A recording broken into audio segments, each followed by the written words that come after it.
Welcome to The Source, where we combine the headlines with in-depth conversations with the newsmakers themselves. I'm Pinky Webb. Today on the program, the long road to economic recovery. A proposal to impose more taxes to rich Filipinos. And the fate of the K-12 program. Senator Win Gatchalian joins us live.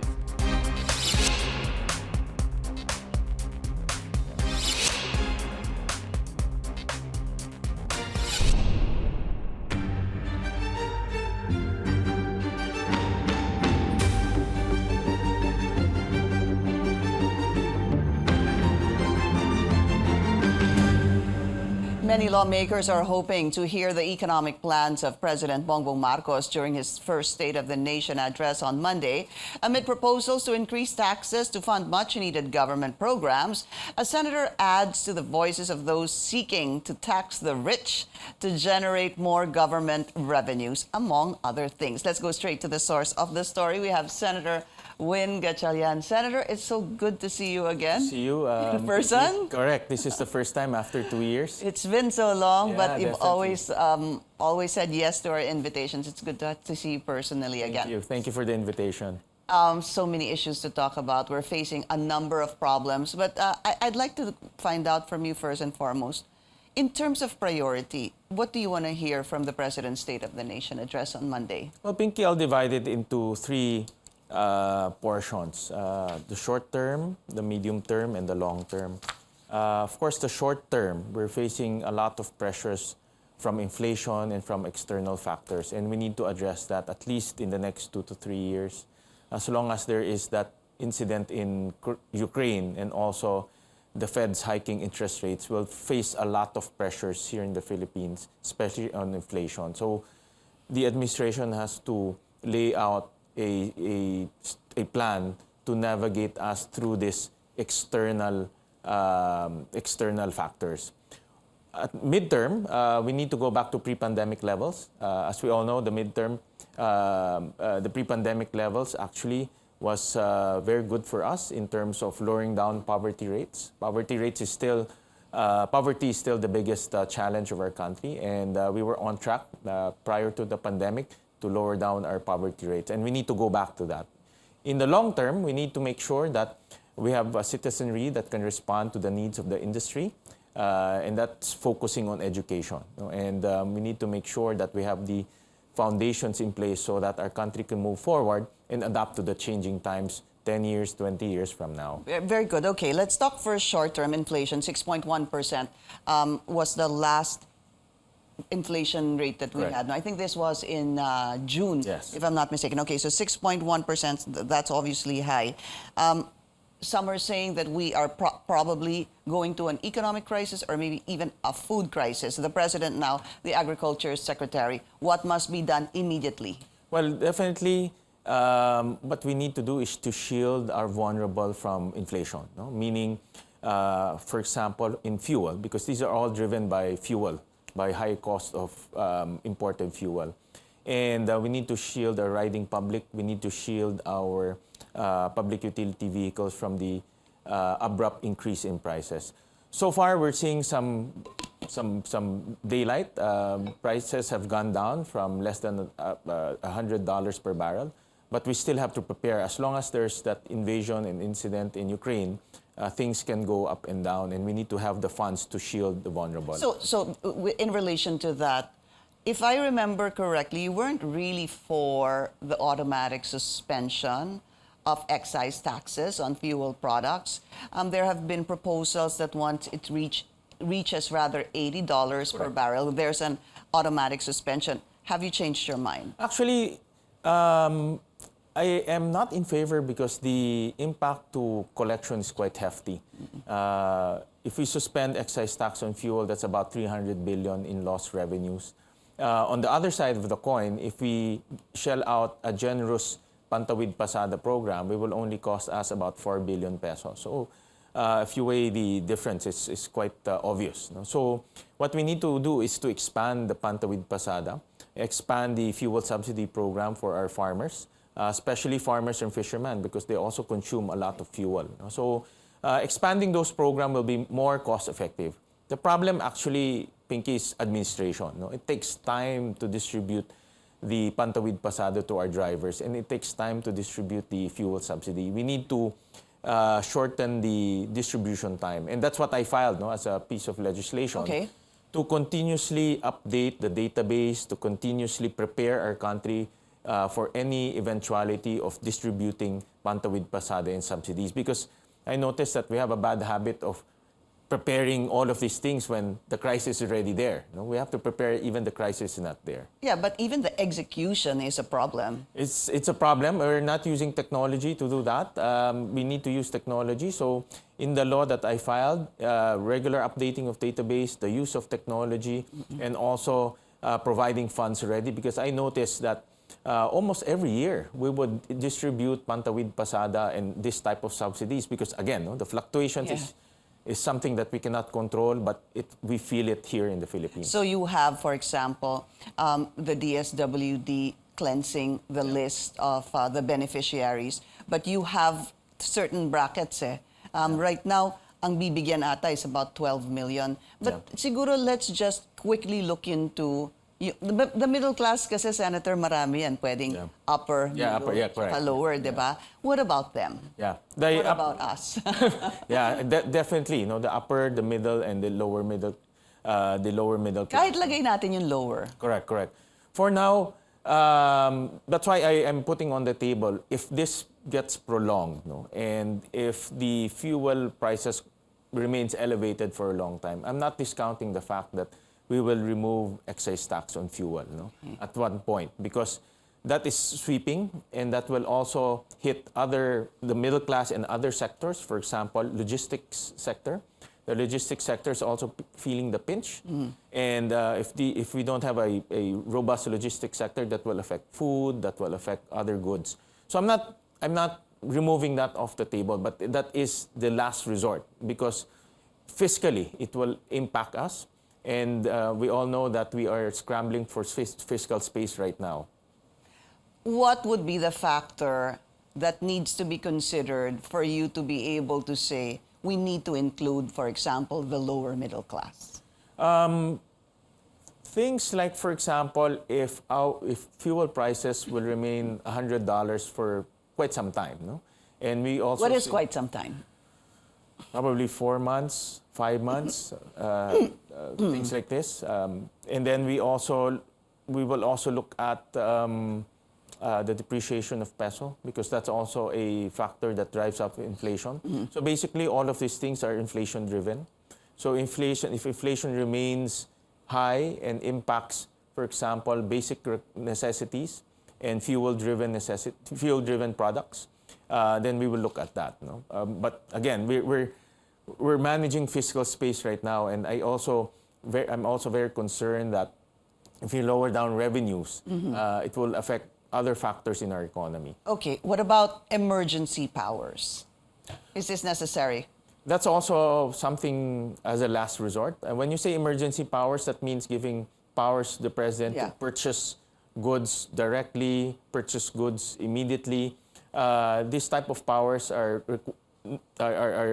triggered if ever we have shortages in commodities and products. Again, I'm not putting that off the table. However, this type of powers also reduces the check and balance mechanism. For example, no more bidding, direct negotiations. And we all know that when you when you eliminate check and balance, things might get messy. Okay, important to talk about food. Obviously, you have the president heading the agriculture department. Let's talk about maybe just the staple or the basics, how to bring down the price of rice and meat products. Right. First of all, it's a good signal, no, to the agriculture sector that the president, the highest official of our land, is sitting as Secretary of Agriculture. It sends a strong signal to, number one, the stakeholders of agriculture, and number two, business people or businessmen who are involved in agriculture. And I say that because it's important that that signals are strong, and those signals will trigger reform in the sector. So, two things that that I think the president should look at. Number one is smuggling.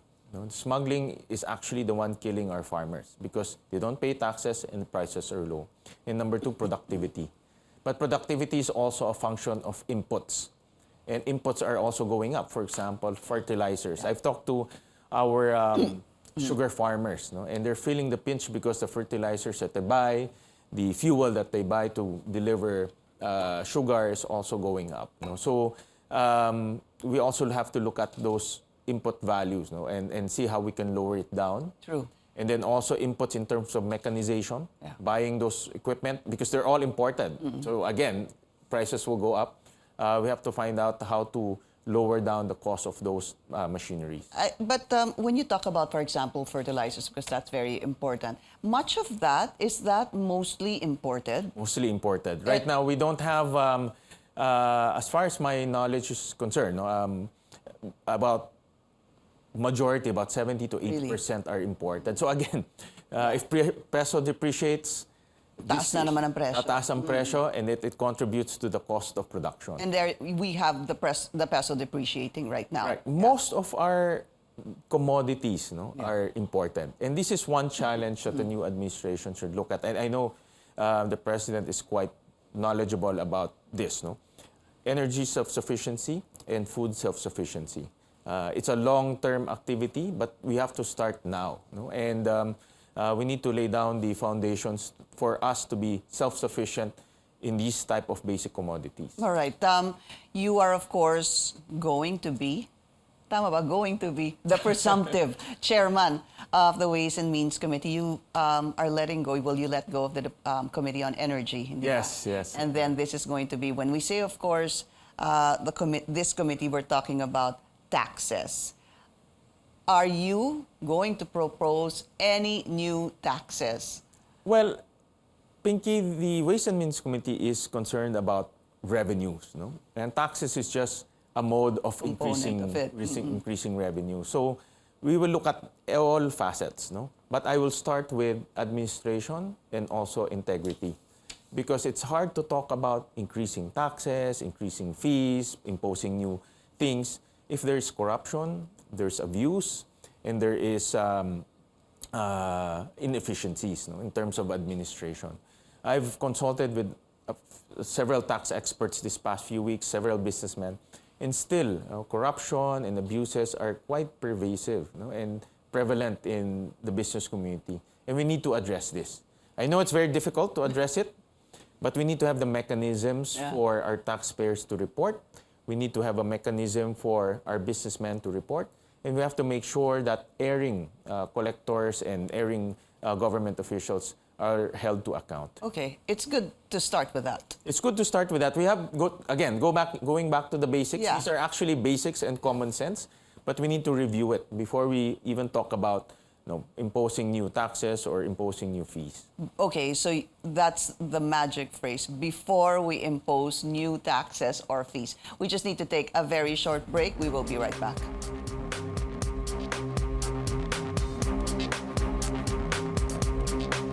You're watching The Source on CNN Philippines. I'm Pinky Webb. Our source today, Senator Win Gatchalian. So talking about taxes. So you are moving from the Department of Energy.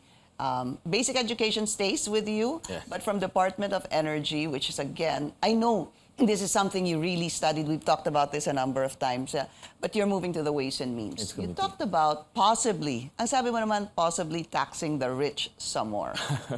Well, it's really increasing the contribution of the wealthy, because we're following the concept of progressivity, in which if you are capable of contributing, I'll use the word contribution, because everyone has the responsibility of contributing to nation building. And if you have the capability, a bigger capability of contributing more, then that should be looked at. On top of that, we're also looking at luxury goods and non-essentials. These are the things that the wealthy consumes, and these are the things that are non-essential to everyone, to the daily life of a person. So we're also looking at that. Whether we will correct a significant amount or not, we're still in the process of computing that. But conceptually, we're looking at that concept. What if you want to tax possibly the rich more? What is considered rich? Well, definitely, it will be I guess more than what the normal person consumes, no? And we will have income brackets for that, no? Off top of my head, I don't have that number yet, no? But we're in the process. It's a work in progress, so we're in the process of finalizing that concept. Does that include you? That includes me, of course. Taxing the I'm not rich. definitely my income is above a normal person's income. So I guess to put it simply, if you're above a normal person's income, then they're considered a well-off or individual. Baka kasi sabihin ng mga, kami na naman, di ba? Sasabihin ng mga mayaman, kami na naman. All right. Other issues that we need to discuss. Other measures you're looking at to be able to generate more revenues for government. All right. We're looking at digitalization. That is very important. Both in terms of law and both in terms of oversight. Like, for example, Pinky, the Customs Modernization Act. A big portion of that law talks about automation and digitalization, but it's not being implemented. And we're going to make sure that that's being implemented, because if you don't go into automation and digitalization, you cannot curb corruption. As long as there's human intervention, human contact, there's always going to be corruption and temptation. No? So we need to fully implement automation in customs as well as BIR and the rest of government for that matter. What else? The other one is we're also looking at helping the MSMEs. No? The MSMEs are the backbone of our economy, numbering to about 1 million. So we're looking at a tax rate that will catalyze them further, tax rate that can help them navigate through this very complicated times, and tax rate that will encourage more entrepreneurs to come in. I've talked to MSMEs group, and they have some suggestion of improving the tax rate to encourage more entrepreneurs to go into business, and that's what we want, to empower our constituents. Tell us more about it. How are you looking at it to make it more attractive to MSMEs? Okay. Like, for example, the minimum tax rates. Again, it's a work in progress, but I'll share the concept. We're increasing the minimum gross sales amount for them, so that more MSMEs will come in. And then number two, we're also filing some bills to make it easier for them to pay taxes, reducing the requirements. Because right now, an MSME, if you own, let's say, a small store, you submit the same exact documents as what the San Miguel's and the PLDTs of this country, the same documents. But obviously... And why is that? Because that's the regulation and the requirement. Okay. And I also found out that those documents are not being read by the authorities anyways, because they're so voluminous. So we're giving...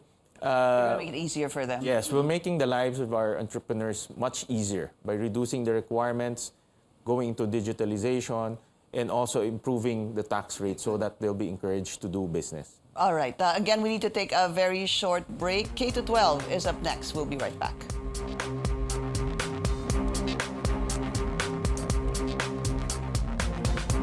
You're watching The Source on CNN Philippines. I'm Pinky Webb. Our source today, Senator Win Gatchalian. Very important, education. Just latest talks with Vice President Sara Duterte and Education Secretary. Yeah, I'll take off my Ways and Means hat and put the basic Minsan education naman, hat, because it's equally important. Basic education is the department that puts the foundations of our country in order to address the needs in the future. And I'm very happy with the decision of putting the second highest official of our land in basic education, because we need reforms in our basic education system. If you remember, pre-pandemic levels, our PISA was a shocker. We were the last in reading, second to last in math and science. And then the World Bank came out just a few years ago that our learning poverty went up to 90%, meaning 90% of our 10-year-olds cannot read and understand a simple story. And without reading, you cannot go up to the next level. So we need a lot of reforms, and we need the political capital of the Vice President to implement those reforms. And the Vice President has been quite open in terms of consulting various stakeholders on what to do. And we actually had an opportunity to share my views on education, and hopefully moving forward, we can implement the reforms that we needed. So to be clear, are you still for K-12 or not? Okay. Just to give context, the satisfaction of our constituents to K-12 is getting worse. Now, almost half, 44% of our constituency are not satisfied with K-12. In 2019, 50% was satisfied. Now it's only 39%. So the dissatisfaction is more than the satisfaction. Yeah. But I'm not in favor of going back to the 10-year system. The whole world is already K-12. And then Filipinos, being a global citizen, when they apply for a job abroad, the countries will look at the basic education system. And if it's not in line with them, we might have problems in terms of employment abroad. Kasi kulang para Kasi sa kulang. kanila, because that's not the standard internationally. Correct. That's not the standard anymore. No? I want to bring that up, what you just mentioned a while ago, that survey, excuse me, comparing 2019 to 2022. Excuse me. So basically, this is not a good survey because they are not satisfied. Yes. The dissatisfaction actually increased in 2022. Correct. It's more than the satisfied. Oh, than more. Pero nung 2019, it was pretty, you know. It was okay. It was was not bad at all. Correct. But it just turned worse in 2022. The question is why? Well, it's also partly the pandemic, partly economic. If you look at the reasons why people are not satisfied, it's more economic. The added 2 years became added cost burden for them, for our ordinary families. Additional uniform, additional books, additional baon. Of course, if you have students studying in school, you have cost to shell out. No? So the additional 2 years became additional cost for families, but they don't see the benefit. When our senior high school graduate, they're still unemployed. No? And they're still having problem going to college, and they become unemployed. No? And it's not the promise of K-12 when we implemented K-12 a few years back. But wasn't the promise also, once you graduate from senior high school, makakahanap ka ng trabaho? Yeah. Here's the disconnect. Correct. But when you apply for a job, people ask you, you must be a college graduate. That's a requirement. So how do you reconcile those? You're absolutely correct. In fact, government is guilty of that. No? If you look at the government requirement, we don't have we don't have a position for K-12 graduates. No? Even as government. No? So the Civil Service Commission should look at that angle, because we mandated our constituents to finish K-12, but government will not hire K-12. No? So there's a big disconnect. So other than... And how can that be remedied? First of all, government should lead by example to remedy that. And then second, we cannot force businesses also to hire our K-12 graduates if they feel they're inadequate. So we have to make sure that our K-12 graduates are trained properly. I'll give you a very specific example. But there's still nothing compared to another 4 years of school, right? Yes, but not every student has that luxury. True. Some of them would want to work right away. That's why in that 2 years of senior high school, there's Tech Voc. Yeah. But the Tech Voc is not in line with industry needs. And The demand. The demand. Uh-huh. And also the training is also inadequate. No? So we need to fix that. But what are you thinking? How do you plan to possibly solve that? Okay. My take is we look at, among many things, no? We look at senior high school. No? Because senior high school is the level that will prepare our students to be employed or to move to college. We look at that. And we look at the TechVoc track, we look at the academic track, we strengthen it. We include also industry to make sure that industry has a say in what skills they are giving or training our senior high school. So, I mean, among many things, no, but let's focus also on the senior high school because that's the 2 years that we added. Okay, because that's important. And there was a promise on that. Correct. Diba? That you could be hired after 2 extra years in high school. How to improve, though, the K to 12? What are the areas you're looking at? There are many things, no, Pinky, but I won't go into the details. But broadly, for K to 3, we need to improve reading. Reading is a big problem. And for us, it might be as trivial because reading should be common sense, but it's not. No? In the countryside, reading is a big problem. We need to improve math also at K to 3, because these are foundational skills that they need in order to move up. Number 3, we also need to look at teachers, both in terms of teacher morale and both in terms of teacher education. So these are the things that we have to look at in order to, among many things, to fix K to 12. So you talked about teachers, excuse me, the salaries, 50% say they're underpaid. Salary 11 is at 25,000, and I believe you are proposing to increase it from 11 to 13, which tanggalin na lang natin yung salary grade because we don't understand that more. 25,000 to 29,000. Is this something that government can afford? Yeah, well, of course, if you ask the stakeholders, they would want a higher pay, but we also computed fiscal space.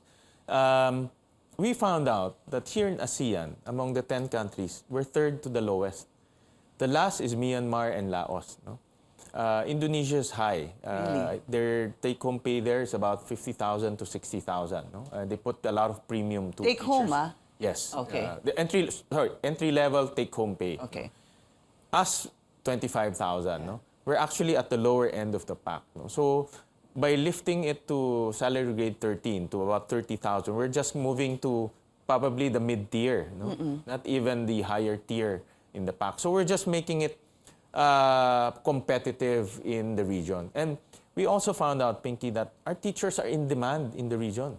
Our teachers are not only teaching academics, but also teaching English in Shanghai, in Hong Kong, in Malaysia. So they're being hired, pirated here, to teach English in those countries. Yeah. So it's time to take care of them. Do you think this will be implemented, the increase in the salary grade of entry level? Entry level muna to. Yeah, entry level lang to. Yeah. Do you think this will be? It's going to be challenging because I can see the macro point of view. My proposal will cost about 60 billion pesos. So it's not a small sum, but we're going to fight for it until we get it. Okay. Thank you, Senator Win Gatchalian. Good to see you. And we'll see you again on July 25 for the President's State of the Nation address. Thank you. Thank you for joining us here on The Source. I'm Pinky Webb. You're watching CNN Philippines.